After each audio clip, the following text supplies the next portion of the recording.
जितनी स्विट्जरलैंड की total population है उससे ज़्यादा इंडिया इंजीनियर्स प्रोड्यूस कर देता है। उसके बाद भी रिसर्च एंड इनोवेशन में स्विट्जरलैंड नंबर 1 पे है। इंडिपेंडेंस के बाद से रिपब्लिक ऑफ इंडिया ने 0 नोबेल लॉरियट्स प्रोड्यूस किए इन साइंस। यूएसए ने 100+ कर दिए। ASER की रिपोर्ट के हिसाब से 83% एजुकेटेड इंडियंस एम्प्लॉयबल ही नहीं है। और ये जो सुंदर पिचाई, सत्या नदेला की हम बात करते हैं, इन्होंने भी आगे चल के अपनी एजुकेशन बाहर से ही करी है। और ये सारी चीजें जो मैं बोल रहा हूँ ना, इसका रूट कॉज फाइंड आउट करने के लिए हमें थोड़ा सा पीछे जाना पड़ेगा। जब ब्रिटिशर्स हम पे रूल कर रहे थे तो ईस्ट इंडिया कंपनी के सामने 2 मेजर चैलेंजेस थे। एक कम्युनिकेशन विद इंडियन, दूसरा वर्कर्स और क्लर्क्स की बहुत जरूरत थी उन्हें। फिर थॉमस बेविंगटन मैकॉय ने हमें इंग्लिश एजुकेशन एक्ट ऑफ 1835 दिया, जिससे उनके दोनों पर्पस पूरे हुए। पहला, उनको बंदे चाहिए थे जो चुपचाप डेस्क पे बैठे, अपना काम करें, क्वेश्चंस ना करें और ज़्यादा क्रिएटिव ना हो। Second, communication in English. English सबसे ज़्यादा बोले जाने वाली लैंग्वेज नहीं है, उसके बाद भी इंग्लिश एक लैंग्वेज की बजाय एक क्लास बन गया इंडिया में। रशिया, चाइना, फ्रांस, ये सब जगह इतना ऑब्सेशन नहीं है इंग्लिश को लेके जितना इंडिया में है। पुअर कम्युनिकेशन बोला जाता है अगर आपकी इंग्लिश अच्छी नहीं है, जबकि इंग्लिश ना आने का मतलब है कि आपको कोई और लैंग्वेज आती है। 5 साल पुराना iOS भी आज की डेट में आउटडेटेड माना जाता है। लेकिन इतनी इंपॉर्टेंट चीज़ हमारा एजुकेशन सिस्टम आज भी बस थोड़े से चेंजेस के साथ ऐसे ही चल रहा है। हमारे एजुकेशन सिस्टम में रटने का कंपटीशन होता है, जो ज़्यादा रट लेता है उसके ज़्यादा मार्क्स आते हैं। अब 95% जिसके संस्कृत में आए हैं वो भी संस्कृत नहीं बोल पा रहा है। और बेसिक हिस्ट्री होने की बजाय इतनी मोटी मोटी किताबें हैं हिस्ट्री की जिसका कोई मतलब नहीं है। अगर आज की डेट में आपको कुछ भी पता करना, आप गूगल से पता कर लोगे, उसके लिए आपको याद करने की जरूरत नहीं है इतना कुछ। और ये गवर्नमेंट स्कूल में हर क्लास में इंग्लिश का सब्जेक्ट है। 12-12 साल लगाने के बाद भी लोग इंग्लिश नहीं बोल पा रहे हैं, और बिना किसी बुक को पढ़े 5 साल का बच्चा सीख लेता है, क्योंकि उसको वैसा एनवायरनमेंट मिल जाता है। A+B का whole square is equal to A² + B² + 2AB। इसका रियल लाइफ में क्या यूज है किसी को नहीं पता, न प्रिंसिपल, न टीचर, न बच्चे, बस पढ़ाई चले जा रहे हैं। हो सकता है इसका कुछ मतलब हो, लेकिन आप ट्राई करके देख लेना, किसी को नहीं पता। हाँ, 2AB की जगह अगर आपने 3AB बोल दिया तो 4 लोग हंसने वाले मिल जाएंगे आपके ऊपर।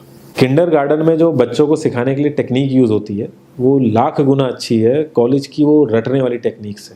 और जिन बच्चों के बहुत ज़्यादा नंबर आते हैं ना, जो वो छुपा छुपा के एग्जाम में लिखते हैं, आप देखोगे जब वो रियल लाइफ में जाते हैं ना तो ज़्यादातर क्रम्बल करते हैं वो। हर किसी को सेम सिलेबस और सेम चीज़ सिखाई जाती है बिना उसकी कैपेबिलिटी देखे, और क्रिएटिविटी का तो दूर दूर तक मतलब नहीं होता। अब एक लाइन से आप शेर, मछली, सांप, हाथी सबको लाइन से खड़ा कर दो और उनसे कहो पेड़ पे चढ़ो, उनको तो जिंदगी भर यही लगेगा ना कि वो तो किसी काबिल ही नहीं है। और द्रोणाचार्य ने भी पांडवों को उनकी स्किल सेट के हिसाब से उनको चीज़ें सिखाई, सबको एक ही चीज़ नहीं सिखा दी। और हमारे एजुकेशन सिस्टम में ज़्यादा ऑप्शंस भी नहीं है। सबसे ऊपर साइंस, फिर कॉमर्स, और सबसे नीचे जाके कहीं नंबर आता है आर्ट्स का। आर्ट्स लेने वाले को तो लोग इतना हल्के में लेते हैं जैसे वो किसी काम का ही नहीं है। हर माँ बाप को तो इंजीनियर या डॉक्टर ही बनाना है। कॉलेज वाले अगर एक्स्ट्रा कोर्स रख भी देते हैं तो माँ बाप एंट्री नहीं कराएंगे, तो वो सारा पैसा बर्बाद होगा कॉलेज का। तो ऑप्शंस कहाँ से आएंगे? और बचपन से ही आपकी ट्रेनिंग स्टार्ट हो जाती है। माँ बाप, भाई बहन, रिलेटिव सब यही समझाते हैं अगर आपके मार्क्स नहीं आए और जॉब नहीं लगी तो आपकी ज़िंदगी बेकार। और लाइफ की क्रिएटिविटी को आप रखते हो साइड में, और ये अच्छे मार्क्स और अच्छी जॉब पाना आपका सपना बन जाता है। अब ये सपना पूरा हो जाता है तो बहुत बढ़िया है, दूसरे को जेलस फील कराओगे, नीचा फील कराओगे। और इस छोटी सी उम्र में अगर सपना टूट जाता है तो सेल्फ डाउट में आ जाओगे। इतना बाहर वाले आपको नीचा नहीं समझेंगे जितना आप खुद की नज़रों में गिर जाओगे। आप किसी भी 4-5 सक्सेसफुल आदमियों के बारे में सोच के देखिए जिन्हें आप बहुत सक्सेसफुल मानते हो या जिनकी तरह लाइफ आप जीना चाहते हो। मैं ये कह सकता हूँ कि वो इस एजुकेशन सिस्टम की वजह से तो सक्सेसफुल नहीं होंगे, चाहे वो जो भी हो। धीरू भाई अंबानी, विराट कोहली, आमिर खान, नरेंद्र मोदी, ये सब हमारे इस करंट एजुकेशन सिस्टम के ट्रैप में नहीं फंसे।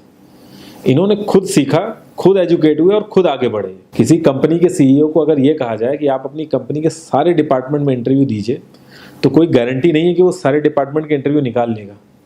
और ये भी हो सकता है कि वो आधे से ज़्यादा डिपार्टमेंट के लिए क्वालिफाई ना करे एजुकेशन वाइज, लेकिन वो पूरी कंपनी चला सकता है। तो ये जो एक स्किल है, इसके बारे में बात क्यों नहीं होती? लोग अपनी 25% से ज़्यादा जिंदगी इस करंट एजुकेशन सिस्टम में लगा देते हैं ताकि अपने से कम पढ़े लिखे आदमी की कंपनी में जाके उसके सपने पूरे कर सकें। इंडिया का जो करंट एजुकेशन सिस्टम है, अगर वो इतना ही अच्छा है तो जो भी सेलिब्रिटीज़ हैं, पॉलिटिशियंस हैं, वो अपने बच्चों को बाहर क्यों भेज रहे हैं पढ़ने के लिए? इनफैक्ट पॉलिटिशियंस के साथ तो ऐसा करना चाहिए, जिस एरिया से वो जीते हों उसी एरिया के गवर्नमेंट कॉलेज में उनके बच्चे को पढ़ना कंपलसरी हो जाए, तभी वहाँ के गवर्नमेंट कॉलेज सुधर सकते हैं। 368 प्यून की जॉब के लिए 1.5 लाख ग्रेजुएट और 24,968 पोस्ट ग्रेजुएट ने अप्लाई किया। मैं IAS PCS की तो बात नहीं करता हूँ, वो तो एक पैशन की बात होती है, लेकिन कुछ लोग 5-5, 6-6 साल से तैयारी कर रहे हैं कि कोई भी गवर्नमेंट जॉब मिल जाए उन्हें। उनसे पूछोगे क्यों ऐसे इतने टाइम से लगे हुए हो, तो वो एक ही चीज़ बोलेंगे कि जॉब सिक्योर है। मतलब आप काम नहीं भी करोगे तो आपको निकाला नहीं जाएगा। ये सारी कामचोरी वाली बातें माइंड में इसीलिए आती हैं क्योंकि हमारा जो करंट एजुकेशन सिस्टम है वो इतना कॉन्फिडेंस ही नहीं देता है कि हम अपनी स्किल के दम पे कहीं जाके काम करें और हमें निकलने का डर ना हो। मैं आने वाले 10 साल की तो बात ही नहीं कर रहा हूँ, अगर मैं आने वाले 5 साल की भी बात करूँ तो टेक्नोलॉजीज़ में इतना ज़्यादा चेंजेस आ जाएगा कि जो आज हम पढ़ रहे हैं, जिस स्किल पे हम फोकस कर रहे हैं, पता नहीं वो रेलेवेंट भी होगी कि नहीं उस समय। Cloud computing, SEO, digital marketing, ये सब जॉब्स पहले एग्जिस्ट ही नहीं करती थी। हम लोगों को एजाइल होना पड़ेगा, नई नई चीज़ों को सीखने के लिए ओपन रहना पड़ेगा, क्रिएटिव माइंड लगाना पड़ेगा।